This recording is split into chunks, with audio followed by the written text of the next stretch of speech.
Hola!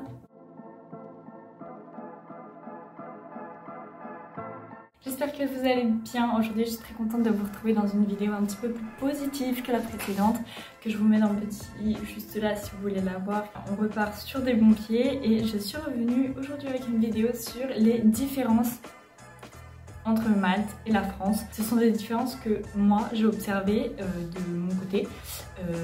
Si vous en avez d'autres, n'hésitez pas à les partager. Mais voilà, moi c'est vraiment des choses que moi j'ai constatées. Il y a de tout, vous allez voir, on commence tout de suite. Première différence entre Malte et la France, vous savez, en France on conduit à droite et à Malte on conduit à gauche. Pour la simple et bonne raison que pendant des années ça a été une colonie britannique jusqu'en 1964 si je ne me trompe pas, donc c'est assez récent. Donc voilà, ils conduisent à gauche, mais ils conduisent extrêmement mal. Ça va rester dans le premier point, parce que les premiers points c'est... Vous allez voir, c'est lié à la conduite et à la route de manière générale. Ils conduisent extrêmement mal. Voilà, ils conduisent à gauche. Donc déjà en tant que touriste venant de France, c'est assez perturbant, mais bon, on s'y fait. Mais ils conduisent très très mal, donc il faut faire attention si vous venez ici, surtout avec des jeunes enfants. Voilà, pensez de faire très attention parce qu'ils conduisent extrêmement mal, ils conduisent vite. Ils ont recensé en un an, j'ai les chiffres, ils ont recensé 300 000 accidents de voiture. Voilà, pour vous donner une identité, c'est énorme, 300 000. Pour continuer sur un truc pas très rigolo qui concerne toujours la circulation, il n'y a pas ou très peu de passages piétons. Et donc je comprends, enfin c'est plus facile de comprendre maintenant les 300 000 accidents de voiture puisqu'il n'y a aucun passage piéton, enfin c'est très très rare et c'est pas vraiment des passages piétons qu'il y a, c'est au niveau des feux rouges. Vous avez, donc forcément au niveau des feux rouges, les voitures s'arrêtent au feu rouge, donc forcément il y a un passage piéton. Je mets des guillemets parce que c'est pas tout à fait un passage piéton comme on peut avoir en France. Et donc c'est très problématique parce que, bon, on s'habitue. Mais comme je vous l'ai montré dans ma vidéo, que je vous mets juste ici, mon vlog numéro 1 sur faire les courses à Malte. Pour accéder au supermarché, on doit traverser une route très très passante, la route principale en fait de notre ville. Et comme il n'y a pas de passage piéton, faut prendre son temps, faut bien regarder, il faut traverser d'un coup avec les personnes avec lesquelles vous êtes, il faut traverser bien en même temps. C'est assez, franchement c'est perturbant et ça m'énerve d'un côté. Parce qu'ils recensent 300 000 accidents de voiture en moyenne par an, mais à aucun moment le gouvernement ne se dit tiens, faudrait peut-être mettre en place les passages piétons. C'est quelque chose qui m'insupporte de ne pas avoir de passage piéton parce que les gens ne laissent pas passer. C'est extrêmement rare que les gens laissent passer les piétons voilà, sur la route. Donc ça m'énerve encore plus en fait parce que j'ai été habituée à Paris où on a des passages piétons, mais les Parisiens ne s'arrêtent pas forcément au passage piéton. Mais comme on est prioritaire, voilà. Personnellement, je passais, bon, il faut faire attention encore une fois, hein, mais je passais même s'il y avait une voiture et la voiture s'arrêtait, elle n'avait pas le choix. Là, en l'occurrence, ici, ça se passe pas comme ça. Des fois, ils ne ralentissent pas du tout, même la plupart du temps, ils ne ralentissent pas lorsqu'ils voient un piéton passer et c'est très dangereux. Troisième point, toujours sur ce qui concerne la route et tout ça, c'est sur les transports en commun. Donc ici, il faut savoir qu'il n'y a pas de métro, il n'y a que des bus pour se déplacer ou des taxis. Donc vous avez le choix entre les deux. Les taxis ne sont pas spécialement chers comparé à la France. Donc personnellement, j'ai une carte de bus comme tous mes amis. Le truc, c'est que des fois, c'est même pas des fois d'ailleurs, c'est dans 95% des cas, le bus est en retard, voire très en retard. Voire parfois, c'est rare quand même, mais ça arrive, le bus ne passe pas. Et évidemment, la seule fois où ça m'est arrivé, c'est le jour où j'avais une sortie scolaire à Mdina. Mdina, j'en ai déjà parlé, c'est l'ancienne capitale de Malte que je vous conseille vivement de visiter si vous venez, mais ça s'éloigne de la vidéo. J'attendais mon bus, j'avais rendez-vous à 9 h à la porte principale de Mdina. J'allais arriver un quart d'heure avant, je me suis dit c'est bon, j'ai le temps, et le bus n'est jamais passé.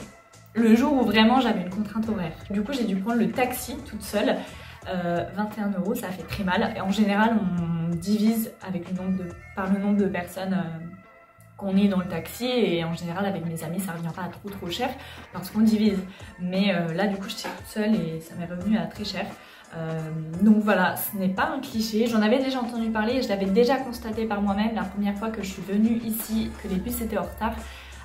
mais quand on vit ici, on s'en rend encore plus compte et c'est très désagréable. C'est très désagréable. Et c'est pour ça, en France, je trouve là-dessus qu'on a beaucoup de chance. Les bus sont généralement, pour avoir eu l'habitude d'avoir pris le bus l'année dernière, sont généralement à l'heure. Plus ou moins, évidemment, ça dépend de la circulation. Mais là, c'est vraiment systématique qu'ils soient en retard. Quatrième point, à Malte, il y a plus de touristes que d'habitants. Voilà, il y a à peu près, de ce que j'ai appris en cours, c'est à peu près 7 touristes pour un habitant. Ce qui est vraiment très peu, enfin très peu de locaux. Et c'est pour ça que du coup, vous n'avez pas... Alors ça, c'est pas un point, mais d'ailleurs j'aurais pu le mettre en quatrième point. C'est pour ça du coup que vous n'avez pas d'eau potable dans les hôtels et tout ça. Ne buvez pas l'eau qui sort de votre douche ou de votre robinet, ce n'est pas de l'eau potable parce que du coup l'eau potable est réservée uniquement aux locaux, ce qui peut complètement se comprendre. On n'a pas besoin d'eau potable pour se laver les dents ou se laver les cheveux, tout ça, mais voilà, juste prenez garde à ne pas boire l'eau du robinet. Cinquième point, à Malte il y a plus de catholiques que d'athées ou autres religions d'ailleurs. Contrairement à la France, ça dépendait des sites. On va dire entre 90 et 98%. On va dire entre les deux pour pas que je me trompe. De Maltais se disent catholiques. Voilà. Contre 37% en France qui se disent catholiques. Et 48% de Français se disent croyants de manière générale. Et 37% de catholiques en France. Donc ça fait très bizarre d'être dans un pays aussi catholique. Alors je m'en rends pas spécialement compte, c'est surtout au nombre de chapelles et d'églises. Il y en a vraiment énormément sur tout le territoire, c'est assez impressionnant. C'est de très jolis bâtiments et on peut en croiser vraiment à tous les coins de rue. C'est assez marrant, il peut y avoir un supermarché à droite, une église et un autre supermarché. Enfin, c'est assez hallucinant voilà, quand on compare à la France. 7e ou 8e point, je ne sais plus. Les Maltais voyagent à l'étranger lorsqu'ils partent en vacances parce que Malte c'est tout petit en fait, il n'y a rien à faire, enfin c'est pas qu'il n'y a rien à faire, c'est que quand tu y vis, je pense que tu as beaucoup plus l'occasion de sortir visiter Mtina, Popeye Village, etc. Donc voilà, pendant tes vacances, tu as envie de sortir un peu, de t'évader de tout ça et de changer un peu de culture. En France, on a vraiment cette chance d'avoir une culture différente entre le nord, le sud, l'est, l'ouest, tout ça, et c'est là que je me rends compte que c'est vraiment une chance parce que moi personnellement je viens de Bretagne, je crois que je l'avais encore jamais dit, je suis très fière de ça, je viens de Bretagne, mais il suffit que j'aille à Lille, la culture est différente, ou que j'aille à Toulouse, c'est différent, à Cannes c'est encore différent, tout ça c'est génial. Alors que c'est vrai qu'à Malte, il n'y a pas aucune différence entre le nord, le sud, l'est, l'ouest, c'est la même chose. Pour avoir passé 2 jours à Comino, c'est la même chose. Voilà, c'est juste un petit peu plus familial, mais voilà, donc en tant que Français, voyager dans notre propre pays, ce n'est pas surprenant. Par contre, pour un Maltais, ça l'est beaucoup plus. Malte, c'est une île sur laquelle on fait beaucoup la fête. Voilà, je le savais en venant ici, je le savais pertinemment. Alors, les Maltais en soi font beaucoup la fête dans le sens où ils célèbrent tous les événements. Halloween, Noël. Ce qui est très surprenant, c'est que le 1er novembre n'est pas férié, donc j'ai eu cours hier, alors que c'est une fête catholique. Ça par contre j'ai pas compris le délire, mais enfin bon bref. Sinon la fête nationale, il la fête pendant une semaine, et pendant une semaine vous avez des feux d'artifice tout le temps. Quand je vous dis tout le temps, c'est jour et nuit. Ils font également donc du coup la fête entre eux je pense, mais donc du coup également c'est vraiment une île réputée en fait pour faire la fête. Vous avez une rue, mais quand je dis une rue, c'est une très grande rue, hein. C'est pas la petite rue du coin, non, c'est vraiment une très grande rue qui s'appelle Patcheville, où vous avez absolument toutes les boîtes de nuit, les discothèques, comme diraient les vieux, toutes les boîtes de nuit, les boîtes de striptease, les boîtes de je sais pas quoi, enfin voilà, vous avez absolument tout réuni dans une seule rue. Et donc voilà, c'est super sympa, mais il faut savoir que voilà, c'est une île sur laquelle on fait la fête, donc il y a vraiment une vie de nuit à Malte, et ça c'est plutôt chouette en tant qu'étudiant d'échange, parce qu'on est aussi là pour ça, on va pas se mentir. J'ai arrêté de compter les points, voilà, mais je crois qu'on est au 9e point, 8e point, je ne sais pas. Il n'y a pas de grand supermarché, ça c'est un peu... on va pas dire problématique, mais moi personnellement je déteste faire des courses. En France, vous avez les grands Carrefour, les grands Leclerc et j'en passe et des meilleurs. Ici, vous n'avez pas ça. Vous avez quelques Lidl, pas beaucoup, mais c'est la plus grosse enseigne que vous avez ici. Vous devez en avoir, ouais, 2, 3 peut-être, 4 si on compte celui qui est à Gozo. À Gozo, il n'y en a qu'un. Mais sinon, vous n'avez pas de grands supermarchés. Et même les Lidl, c'est pas des très grands supermarchés comme Carrefour, Leclerc, etc. J'avais pas l'habitude d'aller à Lidl en France, donc peut-être que c'est la même chose qu'en France, des petits supermarchés.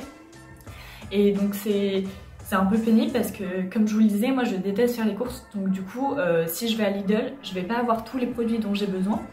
Mais si je vais au petit supermarché du coin, c'est pareil, je vais pas avoir tous les produits dont j'ai besoin. Donc il va falloir que j'aille dans plusieurs petites supérettes pour faire mes courses. Voilà, pas très agréable, mais bon, pas le choix. Mon téléphone n'a plus de batterie. Ici, il fait nuit beaucoup plus tôt. C'est vrai qu'il n'y a pas de décalage horaire entre la France et Malte, mais il fait nuit beaucoup plus tôt, pour la simple et bonne raison que la France est alignée sur le même méridien que Londres. Pour ceux qui voient ce que c'est les méridiens, sinon cherchez sur Google. On est sur le même méridien que Londres, mais nous avons 1 heure de décalage horaire. Pareil, je connais la raison, mais c'est assez long à expliquer, donc cherchez sur Google. Mais en gros, on a 1 heure de décalage horaire avec Londres, mais pas avec Malte, et pourtant, le soleil se couche beaucoup plus tôt à Malte. Alors, j'ai vu sur internet 21 h. Le soleil ne se couche pas à 21 h ici. Enfin, peut-être en été, mais là, à 16h30, on commence déjà à voir que c'est bientôt la nuit. Et le soleil se couche à, aujourd'hui, c'est 17h05. Voilà. Pour vous donner un ordre d'idée, le soleil se couche à 17h05 en ce moment à Malte, il se couche à 17h30 à Paris. Donc vous avez une assez grande différence. Une fois que le soleil est couché, la température baisse drastiquement. Donc à partir de 17h, 17h30, il faut un pull, un bon pull pour sortir. Parce que voilà, dès que le soleil se couche, la différence de température est énorme, contrairement à la France. Pas si énorme en France, la différence de température. 10e et dernier point, puisque c'est le dernier point sur ma fiche, donc là je sais que c'est le 10e point.